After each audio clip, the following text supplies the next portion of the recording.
আমরা এবার যেখানে ছিলাম যে টপিকটা স্কিনকে ভালো রাখতে গেলে সবার আগে পিএইচ ব্যালেন্সটা ঠিক রাখতে হবে এবং পিএইচ ব্যালেন্সটা ঠিক থাকলে মানে স্কিনে আমরা যে এই যে আপনি ফোন করলেন স্কিনে আমার কোনো গ্লো নেই, গ্লোটা কেন হারায় জানেন? আমাদের নিজেদের দোষে। আমরা দিনের পর দিন মুখটা ভালোভাবে ক্লিন করি না। ফেস ওয়াশ একটা ওপর থেকে ক্লিন করে, কিন্তু ক্লিনজারের একটা আলাদা দরকার আছে। আমরা ওশিয়া হার্বালসে যেহেতু ক্লিনজিং লোশন আছে, এটা স্কিনের মধ্যে পেনিট্রেট হচ্ছে, হওয়ার পর ওয়েট কটন দিয়ে ফেসটা ভালো করে ক্লিন করুন। এটা কি হবে, আপনার স্কিনে গ্লোটাও বাড়াবে এবং যে ময়লাটা পোর্সের মধ্যেও থাকে সেটাকেও কিন্তু মানে ক্লিন করে দেয়। এই ক্লিনটা করুন, তার সাথে টোনারটা খুব দরকার, টোনারটা ওয়েট কটনে নিয়ে ড্যাপ করুন। তার সাথে ময়শ্চারাইজার, সিটিএম, এই cleaning toning moisturiser is must. Glow পেতে গেলে ময়শ্চারাইজার দেখুন আমাদের অনেক কিছু থেকে আমাদের স্কিনকে বাঁচায়, ভালো রাখে। প্রথমত স্কিনে একটা আলাদা গ্লো আনে, স্কিনে লাইন্স রিঙ্কলসকে কন্ট্রোল করে। হ্যাঁ, আপনার ময়শ্চারাইজার মাখছেন বলে কি আপনার রিঙ্কলস পড়বে না, কিন্তু ফার্স্ট স্টেপে যে টিনি লাইন্সগুলো আসে সেটা কিন্তু ময়েশ্চার কন্ট্রোল করছে। আমরা অনেকেই ভাবি যে অয়েলি স্কিন বলে দরকার নেই, কিন্তু অয়েলি স্কিনের জন্য আমরা যে ধরনের সানস্ক্রিন বলছি, আমরা যে ধরনের ক্লিনজার, টোনার, ময়শ্চারাইজার এনেছি, যেমন ওশিয়া হার্বালসের basil clean normal to oily স্কিনের জন্য basil clean cleansing lotion, TT fresh toner, grape moist moisturiser, আর নর্মাল টু ড্রাই স্কিনের জন্য turmeric clean cleansing lotion, rose fresh toner, coco honey moisturiser. এই সিটিএমটা করুন। এছাড়া ফাইটো এজ রেঞ্জে কিন্তু আমাদের skin balancing cleansing toner, phyto এজের ময়শ্চারাইজিং ইমালশন, এটা ফাইটো এজ রেঞ্জে একটা আনা হয়েছে। এছাড়া আরও দুটো টোনার আনা হয়েছে, যেটা আমাদের পাপায়া টোনার রয়েছে, অ্যান্টিব্লেমিশ টোনার, একটা ভিটামিন সি টোনার রয়েছে, যেটা ধরো ভিটামিন সি ব্রাইটনেসের ক্ষেত্রে খুব কাজ করছে এবং পোর্সকে তোমার মিনিমাইজ করছে। কিন্তু এই টোনারগুলোতে ইনগ্রিডিয়েন্টস বেস তোমার ডাইরেক্ট স্প্রে করে আমি ইউজ করতে পারছি। কিন্তু টিটি টোনার, রোজ ফ্রেশ টোনার, এটাকে আমি সবসময় বলি ওয়েট কটনে নিয়ে টোনার ড্যাপ করে দিয়েই বেটার হয়। কেন, টোনার তো পোর্সকে মিনিমাইজ করছে, সুতরাং আমি চোখের এরিয়া ঠোঁটটা বাদ দিয়ে যদি ওয়েট কটনে আমি ড্যাপ করতে থাকি তাহলে কিন্তু আমার পোর্সের ডাইরেক্ট টোনারটাই হচ্ছে। এবং সবসময় ওয়েট কটনে, ড্রাই কটনে এবং ডাইরেক্ট টোনারটা না দেওয়াই ভালো, ওয়েট কটনে দেওয়াটাই বেটার রয়েছে। কিন্তু একদম দেখো, আজকে আমাদের এই যে পিএইচ ব্যালেন্সের কথা তুমি বলো, সবসময় বলো, এবং আমরা এটা মেনটেন বেসিক্যালি করি না। এই যে পুজোর কথা তুমি বললে যে সামনে পুজো আসছে, আমরা অনেক কিছু করব, কারণ ডেফিনেটলি আমরা বছরে একটা দিনের জন্য ওয়েট করি, কিন্তু মুশকিলটা হচ্ছে আমাদের স্টেপটা ভুল হয়, এবং এই স্টেপ যখন ভুল হয় তখন গিয়ে আমাদের পিএইচ ব্যালেন্সটা নষ্ট হয়ে যায়।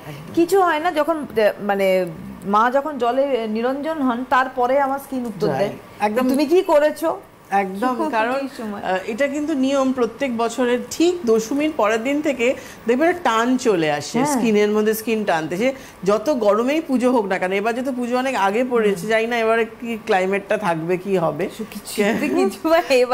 গরম তো থাকবে, তো টানটা কিন্তু চলে আসে কিন্তু। আর পুজোর আগে সবার আগে গ্লো পেতে গেলে, সত্যি কথা বলতে গেলে আজ আমি এই টপিকটা রাখলাম কেন, আমি প্রচুর এই ফোনটা পাচ্ছি এবং আপনারাও জানতে যে স্কিনে গ্লো নেই, যে স্কিনটা কেমন ডাল লুক হয়ে গেছে, স্কিনে কোনো রকম আমার ফেয়ারনেস নেই। সব পাওয়ার আগে সিটিএমটা করুন, ক্লিনিং টোনিং ময়শ্চারাইজিং, তার সাথে প্রপার একটা ভালো নাইট ক্রিম রাত্রিবেলা করুন। নাইট ক্রিম আমাদের সারা রাত্রি স্কিনকে রিপেয়ার করতে সাহায্য করে। সারাদিনের ডাস্ট, ডার্ট, পলিউশন যেটা আমার স্কিনকে ড্যামেজ করে দিচ্ছে সেটাকে নাইট ক্রিম কিন্তু রিপেয়ার করছে। এবং দিনের বেলা একটা সান প্রোটেকশন, ওশিয়া হার্বালসের হিউজ রেঞ্জ অফ সানস্ক্রিন রয়েছে, একটা সান প্রোটেকশন কিছু ইউজ করে, এসপিএফ ইউজ করে তবে বাইরে বেরোন। এখন আমাদের মডার্ন সায়েন্স আমাদের বলে দিয়েছে শুধু বাইরে গেলেই কিন্তু সানস্ক্রিন না, বাড়িতে থাকলে সন্ধেবেলা ব্রড স্পেকট্রাম, ব্লু লাইট সব থেকে আমাকে প্রোটেক্ট করছে। এবং এখন সানস্ক্রিন আমরা যে কনসেপ্ট এনেছি, HEVL কনসেপ্ট একমাত্র ইন্ডিয়াতে ওশিয়া হার্বালস ফার্স্ট এনেছিল।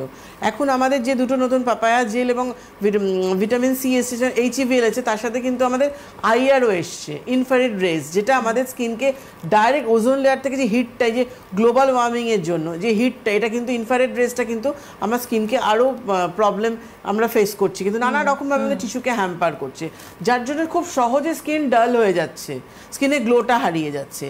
গ্লোর জন্য তো পার্টিকুলার প্রোডাক্ট রয়েছে, গ্লো পিওর রেঞ্জ রয়েছে, এখন তো আমরা নতুন ফাইটো হোয়াইট রেঞ্জ নিয়ে আসলাম। পুজোর আগে যারা চটজলদি গ্লো চাইছেন তারা কিন্তু ফাইটো হোয়াইট রেঞ্জটা করতে পারছেন। ফাইটো হোয়াইট রেঞ্জটাকেও আমরা এমনভাবে এনেছি যেটা আপনার ব্লেমিশ প্রবলেম, রিঙ্কলস, তার সাথে পিএইচ ব্যালেন্স।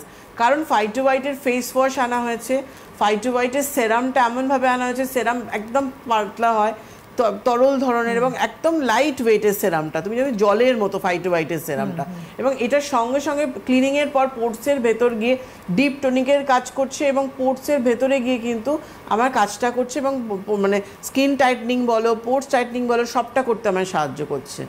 এবং তারপরে কিন্তু একটা যেহেতু একদম পাতলা হয় সেরামটা, তারপরে কিন্তু একটা ময়েশ্চার লেয়ার দরকার। যেটা ক্রিম কিন্তু আমার স্কিনকে একটা লেয়ার দিচ্ছে, ময়েশ্চারটা দিচ্ছে, প্লাস আমার স্কিনের মধ্যে কিন্তু একটা হাইড্রেশন পার্টটা আমি পাচ্ছি। যেটা ফাইটো হোয়াইটের যে ক্রিমটা, ওটা আমরা SPF 25 এনেছি, যে দিনের বেলা আপনি ইউজ করতে পারছেন, ইভিনিংও আপনি করতে পারছেন কিন্তু, কারণ সেরাম দেওয়ার পর সবসময় কিন্তু ক্রিমের প্রয়োজন রয়েছে। ক্রিমটা তোমার কিন্তু স্কিনটাকে লক করে দিল কিন্তু, এবং তুমি সেই হাইড্রেশনটাও পাচ্ছ। এবং সেরাম যতই যাই হোক, সেরাম না স্কিনে চট করে পেনিট্রেট হয়ে যায় বলে সেরাম মাখার পর দেখবে স্কিনটা একটা কিছু চায়, একটা ব্যালেন্স চায়, যে আমার স্কিনে একটা কিছু লেয়ার দরকার, ময়েশ্চার লেয়ার দরকার, কারণ সঙ্গে সঙ্গে সেরাম পেনিট্রেট হয়ে যাচ্ছে তোমার পোর্টসের মধ্যে, গিয়ে তোমার কাজটা শুরু করছে। কিন্তু এই যে গ্লোগুলো সবগুলো কিন্তু আমাদের পোর্টসের ভেতর থেকেই তো গ্লো হবে। একদম। আমরা আসবো আবারও। হ্যালো।